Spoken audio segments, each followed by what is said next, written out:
काँग्रेस मुक्त भारताचा नारा देणाऱ्या भाजपनं ठाणे जिल्ह्यातील अंबरनाथ नगर परिषदेत मात्र थेट काँग्रेस सोबत हातमिळवणी करत सर्वांनाच आश्चर्याचा धक्का दिलाय। सत्तेपासून शिवसेनेच्या शिंदे गटाला दूर ठेवण्यासाठी भाजपनं काँग्रेस आणि अजित पवार गटाच्या राष्ट्रवादी सोबत आघाडी करून सत्तेचा मार्ग स्वीकारलाय। अंबरनाथ मध्ये घडलेल्या या राजकीय घडामोडींमुळे राज्यातील राजकारण चांगलंच तापलं असून सत्तेसाठी कोणत्याही थराला जाणाऱ्या राजकारण्यांवर सामान्य नागरिकांमध्येही तीव्र नाराजी व्यक्त होते। पाहूयात हा स्पेशल रिपोर्ट। अंबरनाथ नगर परिषदेत घडलेल्या राजकीय घडामोडींमुळे राज्याच्या राजकारणात खळबळ उडाली आहे। देशभरात काँग्रेस मुक्त भारतचा नारा देणाऱ्या भाजपनं अंबरनाथ मध्ये थेट काँग्रेस सोबतच हात मिळवणी करून सत्तेचा मार्ग निवडलाय।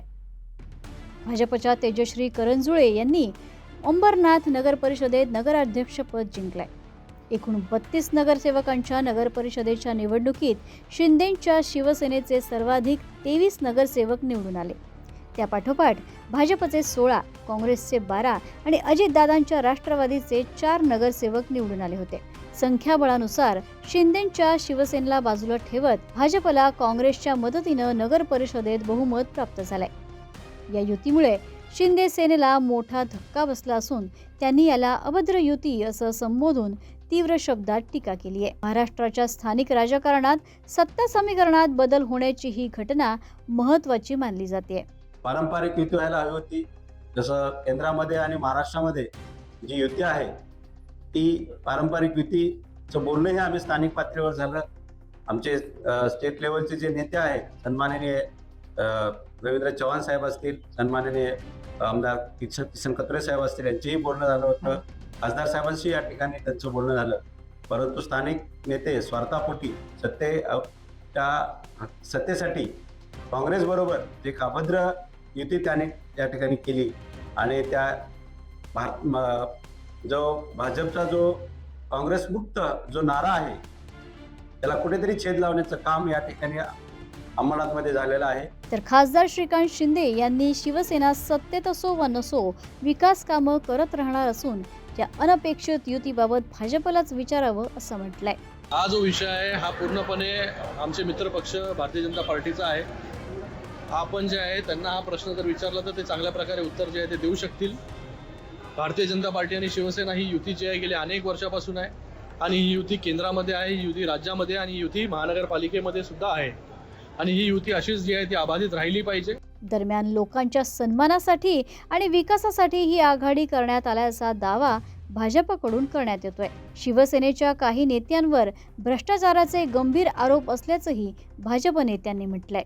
अंबरनाथच्या जनतेला जे प्रॉमिस केलं होतं, अंबरनाथ भयमुक्त आणि भ्रष्टाचार मुक्त करणार, आणि ते जर प्रॉमिस करण्यासाठी आम्ही जनतेला शब्द दिला होता आणि जर आम्ही शिवसेनेची युती केली असती तर तुम्हाला माहिती आहे शिवसेनेचे 2 नगराध्यक्ष जेलमध्ये गेले भ्रष्टाचाराच्या प्रकरणामध्ये। आणखी किती जण जातील हे सांगता येत नाही। तर जनतेचा आदर ठेवून आम्ही आघाडी केलेली आहे आणि भ्रष्टाचाराचे आरोप असलेले आणि भ्रष्टाचाराचे अगदी उघड भ्रष्टाचार होत आम्ही उघड्या डोळ्याने पाहिल्यामुळे आम्ही शिवसेनेची युती केलेली नाही। दुसरीकडे उद्धव बाळासाहेब ठाकरे गटाने शिंदे गटाच्या राजकीय अस्तित्वावरच प्रश्नचिन्ह उपस्थित केलंय। या संपूर्ण घडामोडींवर त्यांनी जोरदार टीका केली आहे। एक तरफ भारतीय जनता पार्टी कांग्रेस के लिए कहती है कि हमको कांग्रेस मुक्त भारत करना है, दूसरी तरफ अंबरनाथ नगर पालिका में जो कि महाराष्ट्र में एक नगर पालिका है वहाँ पर बीजेपी और कांग्रेस ने मिलकर सत्ता बना ली और साथ में अजितदादा पवार को भी ले लिया ताकि एकनाथ शिंदे की शिवसेना को दूर कर दें। वाह रे भाई वाह, कैसी राजनीति है। भारतीय जनता पार्टी को कांग्रेस से परहेज भी नहीं है, कांग्रेस के साथ सत्ता भी बनानी है, एकनाथ शिंदे को सत्ता से दूर भी रखना है। तो एकनाथ शिंदे तुम्हारे हाथ क्या लगा?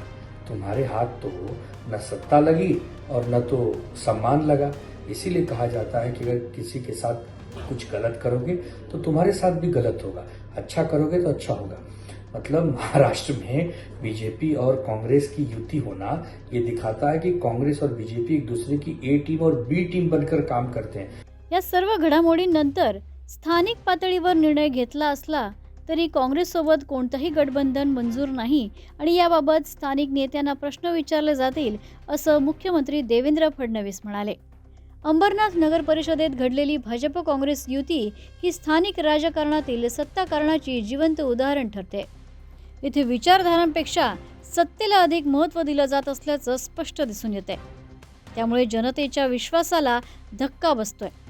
वरिष्ठ नेत्यांना न विचारता स्थानिक पातळीवर निर्णय घेण्यात आला असला तरी राजकीय पक्षांची ही बदलती भूमिका आगामी निवडणुकात मतदार कितपत मान्य करतात हे पाहणं औत्सुक्याचं ठरणार आहे. ब्युरो रिपोर्ट, मुंबई समाचार.